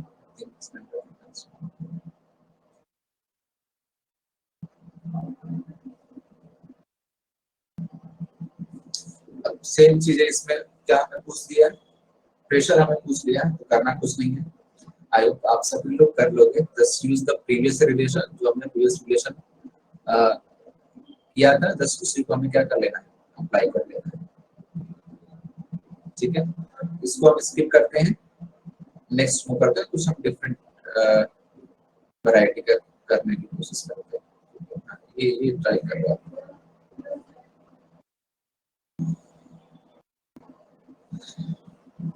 Try this one।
Anyone got the answer? थोड़ा सा इसमें आपको option A, option B, okay okay okay, let me check. The concept is in the whole process total number of moles will be conserved. This is the main concept which we have to understand in this question. जो total number of moles वो क्या रहेगा, conserve रहेगा। So initial total number of moles is equal to what, final total number of moles, ठीक है। So initial volume भी same है, final volume भी सेम है, तो दोनों जो कंटेनर्स है उसका इंडिविजुअली क्या निकालो, नंबर ऑफ मोल्स निकाल लो और उसका इक्वेट कर दो initial is equal to final से। जब टेम्परेचर डिफरेंस होगा तो क्या होगा, प्रेशर डिफरेंस क्रिएट होगा, प्रेशर डिफरेंस क्रिएट होगा तो कुछ गैस मॉलिक्यूल्स हैं एक कंटेनर से दूसरे कंटेनर्स में मूव करेंगे until the pressure at both the container becomes same. तो तब तक मूव करेंगे टिल द टाइम दोनों कंटेनर में प्रेशर क्या हो जाए, सेम हो जाए, राइट। आओ देखते हैं कैसे हम इसको सॉल्व कर सकते हैं। इनिशियल नंबर ऑफ मोल्स, देखो सिंपल सा ऐसा कुछ दो कंटेनर आपको दिया हुआ है, ऐसे कनेक्टेड है इस तरीके से, ठीक है। इनिशियल कंडीशंस दोनों की सेम है, P not V not, temperature T not, ये चीजें दी हुई है। तो नंबर ऑफ मोल्स n हम सिंपली क्या लिख सकते हैं, VV अपॉन RT, ठीक है। सो इनिशियली हम क्या लिख सकते हैं, P not V not upon RT not, और दूसरे का भी सेम है तो इसको सिंपली हम ट्वाइस लिख देते हैं। फाइनली क्या हो जा रहा है, एक का टेंपरेचर T नॉट और दूसरे का टेंपरेचर क्या है, 2T नॉट, ठीक है। वाले एक का लिख लेते हैं, वॉल्यूम तो सेम रहेगा, प्रेशर फाइनली दोनों का सेम हो जाएगा, तो फाइनल प्रेशर इस तरीके से P final V not upon R T not, एक का हो गया, दूसरे का P final V not upon R into T, 2T, right? This will be the relation, right? अब देखो इस रिलेशन में क्या क्या कॉमन दिख रहा है, जो कॉमन दिख रहा है उसको कट कर देते हैं। V not by R T not ये कैंसिल आउट हो जाएगा, तो क्या बचेगा, twice of P not is equal to what, 1, it will be P final plus P final by 2, ठीक है। ये सिंपली हमें फाइनल रिलेशन बचेगा। सो ये बेसिकली क्या हो जाएगा, it will B 3/2 P final, इसको आप रीअरेंज करोगे तो P फाइनल क्या आ जाएगा, it will be 4/3 P not. So जो फाइनल प्रेशर होगा वो कितना आ जाएगा, 4/3 P naught. This option B is the correct one. Is it clear to you, समझ में आ रहा है? Rinki Sonu, Sure. Okay good. Pritam समझ में आया ये? Yes, sir. बिल्कुल। बेसिकली अगर इस तरह का कोई अगर आपको क्वेश्चन दे, क्लोज्ड कंटेनर आपको दिया हुआ है, तो क्लोज्ड कंटेनर या फिर container means what, in the whole process the total number of moles will be conserved, right, because कोई एक्सटर्नली हम चीजों को चेंज नहीं कर रहे हैं। सो जो total initial number of moles है that will be equal to final total number of moles, right. तो दोनों क्या होंगे, बराबर, ठीक है। तो simply initial total number of moles को इक्वेट कर देना किससे, final total number of moles, ठीक है।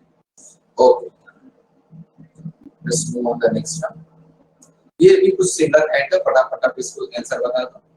सिमिलर पैटर्न पे सेम चीज जो अभी हमने पीछे किया है उसी तरीके का क्वेश्चन है, कुछ अलग नहीं है।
B, yes, B is the right one.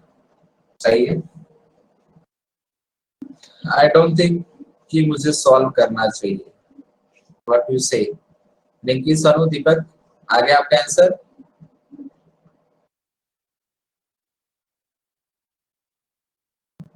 सभी ऑप्शन आएगा. Yeah, B is the right one. Like the process है, right? इसलिए जैसा ही प्रोसेस है, आप कुछ भी करने की जरूरत नहीं है, राइट? ओके, गुड, ठीक है. सिर्फ जैसा हमने प्रीवियस पार्ट किया उसी तरीके से सिंपली हमें कर देना है, ठीक है? ओके, चलो फिर नेक्स्ट मूव करते हैं. सिमिलर कॉन्सेप्ट था, ये थोड़ा सा अलग है, इसको ट्राई करो आप. इस स्लाइडली डिफरेंट, थोड़ा अलग, अच्छा है.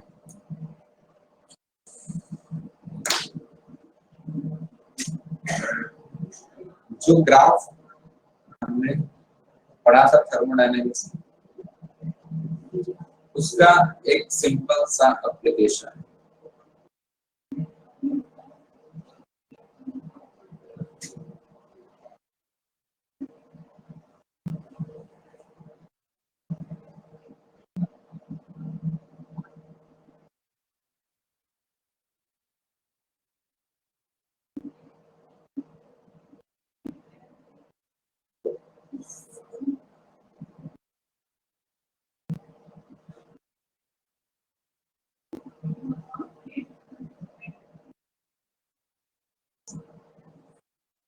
Yes, Jagriti. Okay, option A is P2 greater than P1. Okay, let us check. देख लेते हैं. Let's wait.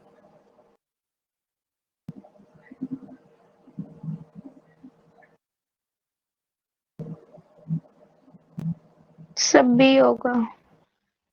Yeah, B is the right one. यहाँ पे आपको स्लोप से कंपेयर करना पड़ेगा.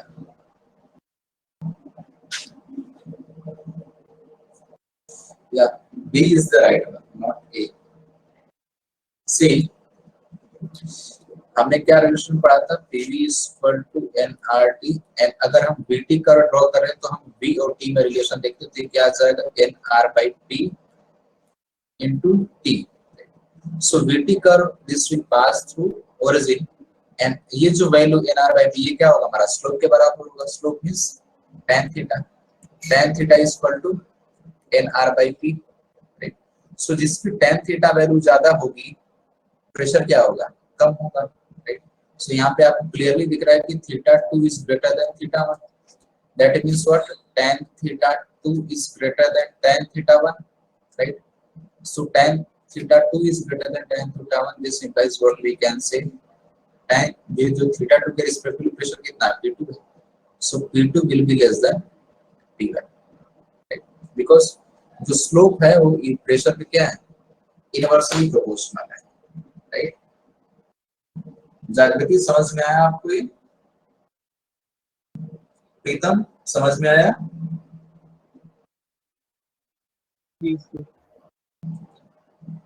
सिंपल सा कॉन्सेप्ट है. Okay, good. सो स्लोप पे क्या होता है? इनवर्सली. सिंपली इसी तरीके से पीटी कर्व भी दे सकता है, ठीक है? तो पीटी कर्व में वॉल्यूम के बारे में पूछ सकता है. तो इस तरह की चीजें पूछी जा सकती हैं.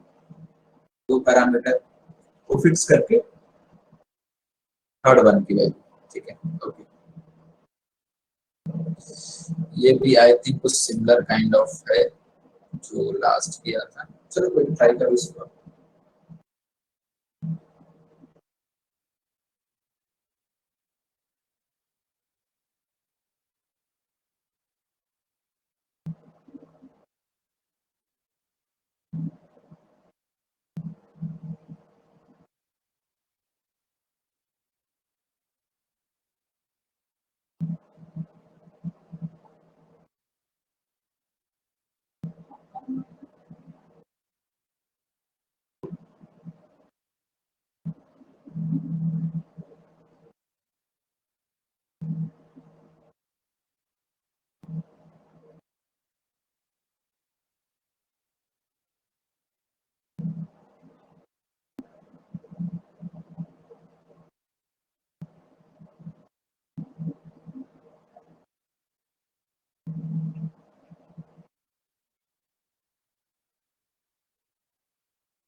सर सी आ रहा है। सी। ओके, लेट्स चेक, देख लेते हैं। अगेन आपको सेम चीज लगानी है, नंबर ऑफ मोल्स जो है क्या रहेंगे, कंसिडरिंग इसमें तो ऑलरेडी आपको दिया हुआ है number of molecules of gas दिया हुआ है, molecular mass of the masses of the molecule दिया हुआ है। नंबर ऑफ मोलिक्यूल्स से हम क्या निकाल सकते हैं, नंबर ऑफ मोल्स निकाल सकते हैं। नंबर ऑफ मोल्स कैसे, number of molecules divided by Na Avogadro number, तो मास हमें क्या मिल जाएगा, नंबर ऑफ मोल्स मिल जाएगा। दैट विल बी आंसर को क्या रहेगा, सेम रहेगा, तो मास हम उसको निकाल सकते हैं।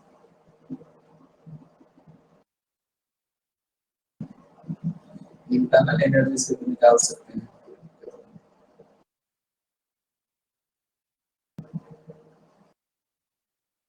प्रीतम सॉल्व बाय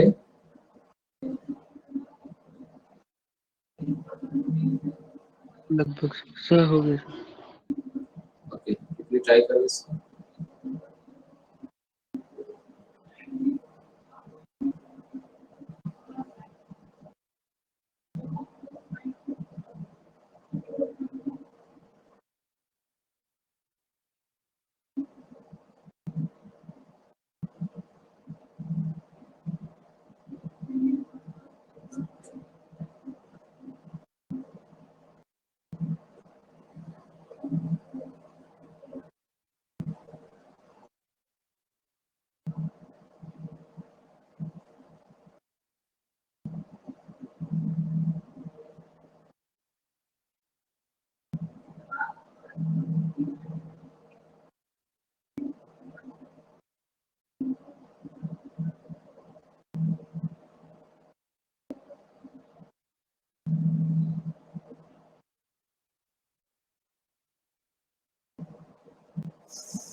देखो दो तरीके हैं, फर्स्ट हम क्या करें, इनिशियली टेम्परेचर डिफरेंट है तो प्रेशर भी वेरी करेगा।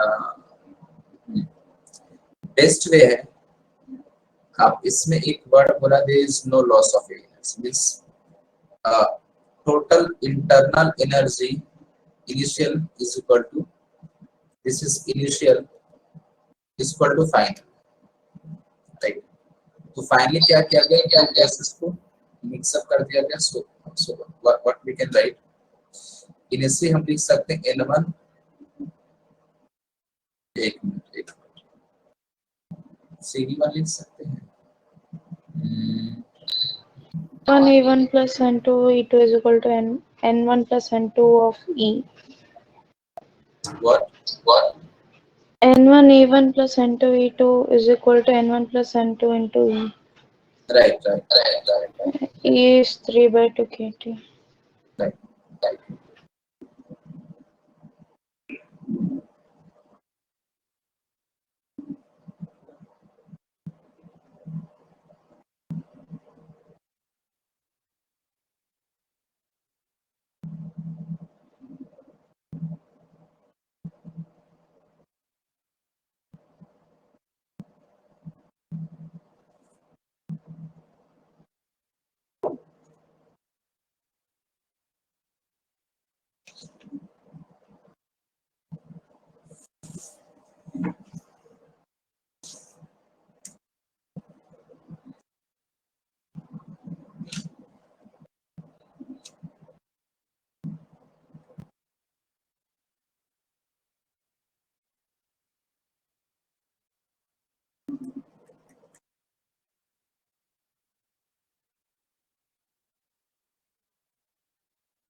ऐसे हम लिख सकते हैं, फिर N1 इसमें 3 is the degree of freedom, so N1 ठीक है, हमें कंपेयर करना है, तो कंपैरिजन करने के लिए जो कॉमन टर्म तो वैसे कैंसिल हो जाएगा, जो भी डिग्री ऑफ फ्रीडम आप लेते हो, ठीक है। दो टर्म कॉमन का टर्म जो आएगा, सॉरी यहाँ पर भी किया जाएगा बोल्ट्जमैन कांस्टेंट, सो जो कॉमन टर्म है K वो क्या होगा, कैंसिल आउट हो जाएगा। हमने क्या लिखा था, for one molecule is 3/2 kT, right. So ठीक है, 3/2 यहाँ पे इस तरीके से for n number of particle, N1 N2 number of particles 3/2, ठीक है। So 3/2 and k will get cancelled out, तो simply हमें क्या मिलेगा, we'll get n1 t1 plus n2 t2 is equal to n1 plus n2 t final. So यहाँ से हमें क्या मिल जाएगा, t final will be equal to what, n1 t1 plus n2 t2 divided by n1 plus n. ये सबसे easy तरीका है। बाकी ये अगर आप इसमें बाकी चीजें एक्चुअली दी नहीं है, मतलब अगर आप नंबर ऑफ मोल से करोगे तो क्या दिक्कतें आएंगी, उसमें आप क्या लिखोगे, एक मिनट उससे एक बार थोड़ा देखते हैं क्या, अगर कुछ लोग उस तरीके से ट्राई कर रहे होंगे तो क्या दिक्कत आ रही होगी। अगर आप नंबर ऑफ मोल्स लिखोगे ना, एक मिनट, नंबर ऑफ मोल्स में आप क्या लिखोगे, initially V1 upon RT1, right. Actually इसमें बाकी सारे जो पैरामीटर्स उसके बारे में आपको बोला नहीं है, ठीक है। इसमें सिंपली क्या बोला है, two gases at absolute temperature T1 T2 और मिक्स्ड, राइट। तो यहाँ पर हमें टेम्परेचर के अलावा बाकी जो पैरामीटर्स है ना, वो चीज हमें पता नहीं है, right. What is the relation between pressure and volume, ये चीज हमें पता नहीं। तो ठीक है, initial total number of moles इस तरीके से हम लिख सकते हैं, V2 अपॉन RT2, इस तरीके से हम लिख सकते हैं, कोई दिक्कत नहीं, राइट। फाइनली जब मिक्स कर दिया गया तो ठीक है, कुछ भी फाइनल आएगा और टोटल वॉल्यूम सिंपली क्या हो जाएगा, it will simply V1 plus V2 upon RT final, ये रिलेशन हमारा आ जाएगा। बट बाकी सारे जो variables like P1 V1 P2 इसके बारे में कुछ चीज हमें बोला नहीं है, ये डिफिकल्ट हो जाएगा हमें फाइंड करने के लिए। सो बेस्ट वे, इसमें एक चीज हमें ऑलरेडी बोल दिया कि जो एनर्जी है, ठीक है, वो एनर्जी क्या, कोई लॉस नहीं हो रहा in the process of mixing, ठीक है, there is no loss of energy. तो जो टोटल इनिशियल एनर्जी है, सिंपली हमने अभी क्या पढ़ा था, एक पार्टिकल की एनर्जी सिंपली क्या होती है, 3/2 kT होता है। तो n नंबर ऑफ पार्टिकल्स के लिए क्या हो जाएगा, वो नंबर ऑफ मोल्स है, नंबर ऑफ पार्टिकल्स है, उसे क्या कर देंगे, मल्टीप्लाई कर देंगे। So for n number of particles 3/2 n kT हो जाएगा। n नंबर ऑफ पार्टिकल्स के लिए ये जो एनर्जी का रिलेशन, इसको यूज करके हम कर सकते हैं। कई बार क्या होता है, जो चेंज इन इंटरनल एनर्जी या फिर इंटरनल एनर्जी को लिखकर बेसिकली वो रिलेशन यहीं से आता है, कुछ अलग नहीं, उसको भी हम यूज करके कर सकते हैं। लेट अस सपोज कि इसमें अगर ये चीज बोल देता है कि खैर इसमें दिया नहीं है, लेट अस सपोज ठीक है, इसको अगर और बेटर बना दे तो इसको ना इस तरीके से भी और इसमें क्वेश्चन क्या बन सकता है, केवल कि जो दो गैसेस है ना, लेट अस से जो गैस 1 है वो मोनोएटॉमिक है, एंड जो गैस 2 है वो डायटोमिक है, ठीक है, डायटोमिक लीनियर है। सो अब आपको बताना है फाइनल क्या। सो इसमें क्या है, आपको इसमें अब आपको जो सीवी ऑफ मिक्सचर है, ठीक है, आप मोनोटॉमिक है तो उसका तो डिग्री ऑफ फ्रीडम हमें पता है, in this case F = 3 and this case F = 5, ये चीज हमें पता है। बट मिक्सचर का डिग्री ऑफ फ्रीडम क्या होगा, वो चीज हम नहीं बता सकते। सो इन दैट केस, उस केस में हम क्या करते हैं, उस केस में जो इंटरनल एनर्जी हम लिखते हैं E = what, हम लिखते हैं NCVT, ठीक है। NCVT किसी टेम्परेचर T पर जो इंटरनल एनर्जी क्या हो जाएगी, N is the number of moles and number of particles, जिस भी टर्म्स में दिया उस टर्म से ले सकते हैं। CV is the molar heat capacity constant volume of that gas, इस तरीके से लिख सकते हैं। तो ये क्या आ जाएगा, N1 CV1 T1 plus N2 CV2 T2 equal to number of moles, तो सेम हो जाएगा N1 प्लस N2, ये क्या हो जाएगा, CV of mixture into T final, ये हमारा रिलेशन हो जाएगा, ठीक है। तो CV ऑफ मिक्सचर निकालना है, हमें फॉर्मूला पता है, नंबर ऑफ मोल्स गिवन है हमें N1 into CV of mixture, हम वहां से निकाल लेंगे, देन फिर हम T फाइनल कैलकुलेट कर सकते हैं, ठीक है। तो फिर यहाँ पे इसको थोड़ा सिंपल करके, इसमें ऐसा कुछ दिया नहीं है, तो अगर ऐसा कुछ दे तो हम नंबर ऑफ मोल्स और अगर दोनों गैस के बारे में बोल दे, मोनोटॉमिक का डायटोमिक क्या है, तो उस तरीके से हम इसको कर सकते हैं, ठीक है। सो हमें सीवी ऑफ मिक्सचर निकालना पड़ेगा, फिर उसके बाद हम जो एनर्जी कंजर्वेशन है उसको हमें लगाना पड़ेगा, initial total internal energy equal to final total energy. समझ में आया प्रीतम?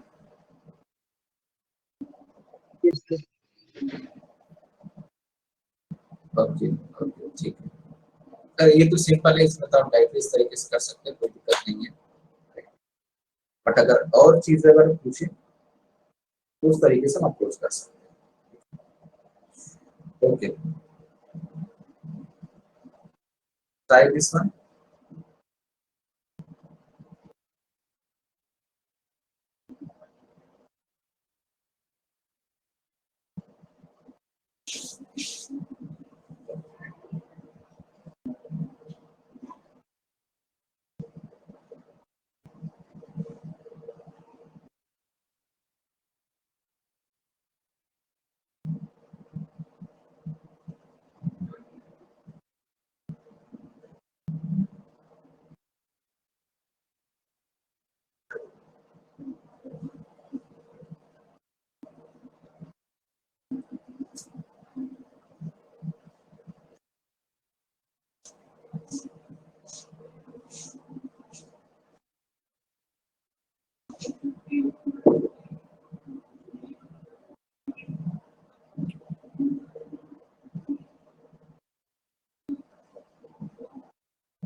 You are now unmuted.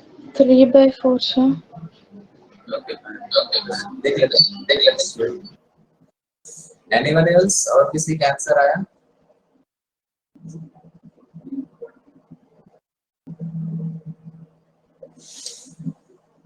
Okay, so ratio of molecular weight of A and B. हम देखो, हमने एक रिलेशन निकाला, एक तो हमें ये पता पी इक्वल टू नाटी, हमने एक निकाला था P M equal to rho R, ये हमने एक रिलेशन निकाला था, ठीक है। तो हमें क्या चीज दिया हुआ है? प्रेशर का रिलेशन दिया और डेंसिटी का रिलेशन दिया, ठीक है। टेम्परेचर क्या सेम है, बस इस रिलेशन को, ये जो रिलेशन है इसको आपको यूज कर लेना है, ठीक है। कर लेते हैं। सो बेसिकली हम क्या यूज करें? P by M into rho is equal to constant, क्यों? टेम्परेचर दोनों का सेम है, ठीक है। तो क्या यूज कर लेंगे? देखो,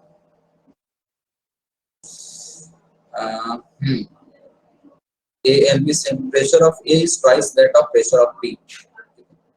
तो इधर A का लिखते हैं, इधर B का लिखते हैं। Pressure of A is twice that of pressure of B, मतलब ये 2P into molecular mass 1 मैं लिख देता हूँ यहाँ पे, and density of A is to be 1.5 times that of density of B. So this is 1.5 times density is equal to what? P into molecular mass of B, इसको 2 मैं लिख देता हूँ अपन rho, ठीक है।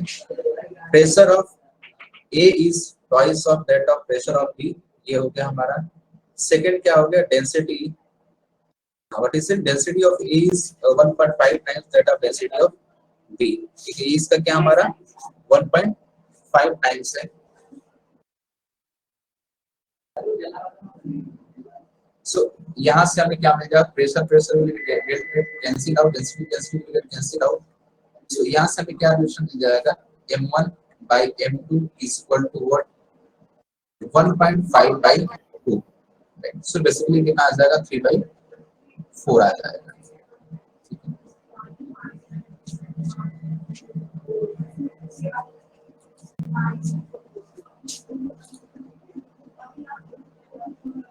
सो कितना आ जाएगा?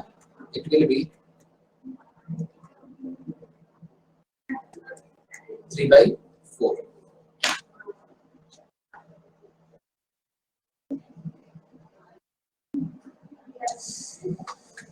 समझ में आया ये? प्रीतम की सुनो।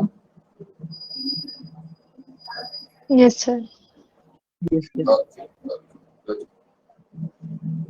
चलो क्विकली एक तो और पार्ट हम देख लेते हैं। पार्टिकल्स रूट या सिमिलर जो मैंने आपको बताया, 4 पार्टिकल्स आपको दिए हुए हैं and we have to find root mean square velocity. तो वैसे ही जैसे मैंने बताया, जैसे कि अगर VRMS क्या हो जाएगा, basically V1 square plus V2 square of +1 divided by total number of particles. 4 है तो ये 4 हो जाएगा। ठीक है, इस तरीके से क्वेश्चन पूछ लेता है, ये खैर सिंपली आप कैलकुलेट कर सकते हो। राइट, एक मिनट, एक तो कुछ डिफरेंट वैरायटी के हम चेक कर सकते हैं। Nitrogen state at this temperature, find the value of most probable speed. ठीक है, दिस इसमें आपको सिंपली क्या करना, फार्मूला यूज कर देना है। मोस्ट प्रोबेबल स्पीड क्या हो जाएगा, √2RT/m हो जाएगा। Right, just use the formula. Temperature आपको दिया और नाइट्रोजन का मोलेकुलर मास होता है, बस उसको एक चीज ध्यान रखना, आपको मोलेकुलर मास को हमें मोल पर केजी में यूज करना है। ठीक है, नाइट्रोजन का जो मोलेकुलर मास होगा 28, उसको हम क्या यूज करना, 28 इस तरीके से 28 × 10⁻³ kg पर मोल, इस तरीके से यूज करना है, ग्राम में नहीं यूज करना। इससे कई बार मिस्टेक्स हो जाती है, गलतियां हो जाती है, इस चीज को ध्यान रखना। राइट, और डिफरेंट हम क्या देख सकते हैं,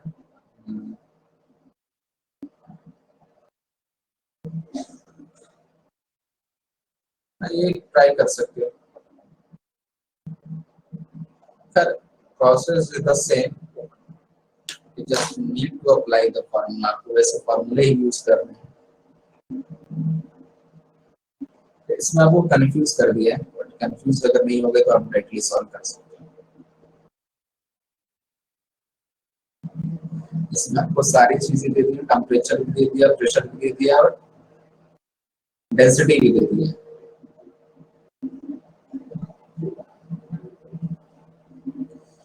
तो कई बार लोग कंफ्यूज हैं, सर प्रेशर डेंसिटी वाला फॉर्मूला यूज करें या टेम्परेचर वाला यूज करें। तो अगेन जो हमारा डिस्कशन किया था,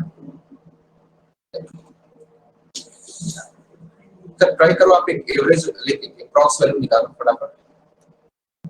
एग्जैक्ट तो स्क्वायर रूट आपको निकालना होगा, इस एग्जैक्ट निकालने में थोड़ा टाइम लग सकता है।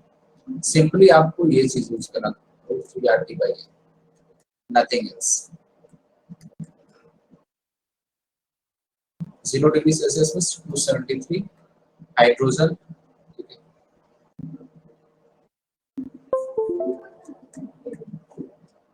ये सिंपल रिलेशन है।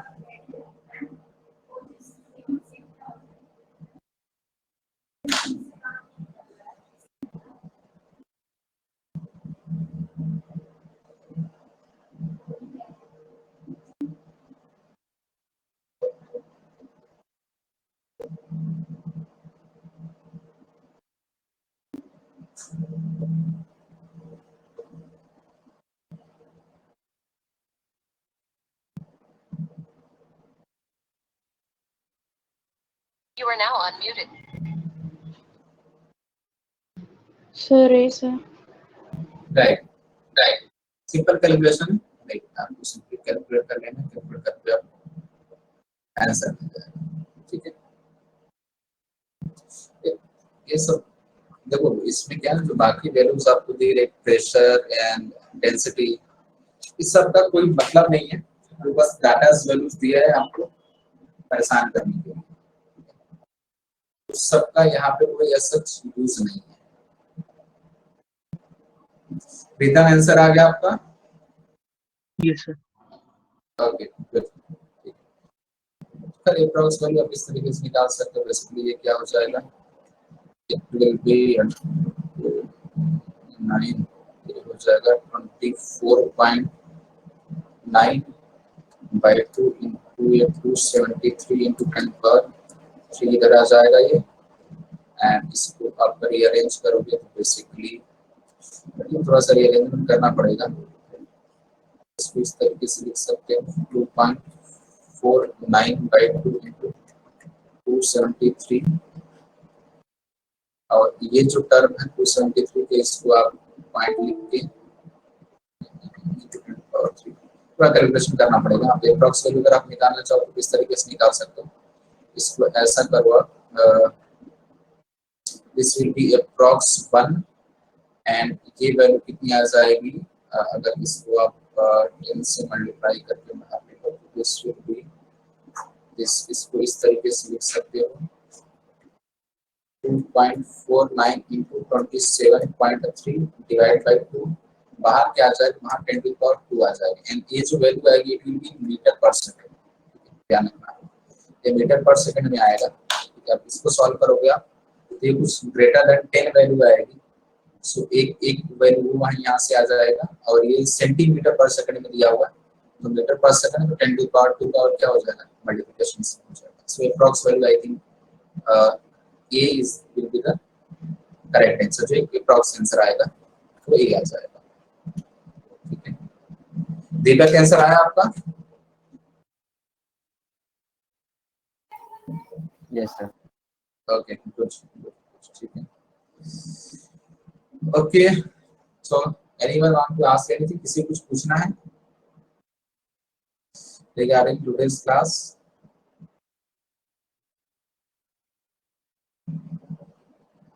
Okay, fine. So next class most surely कुछ questions इसका हम practice कर लेंगे। Then we will start with SHM and wave. Right, last जो topic हमारा 11th का बचा है SHM and wave, उसको हम start करेंगे। Right. So before that अगर किसी को जो भी चीजें हमने पढ़ी हैं उसमें अगर आपको पूछना हो तो आप पूछ सकते हो। Right. For then bye bye and thank you so much to everyone. Thank you, sir. Bye. Bye, sir. Bye, sir.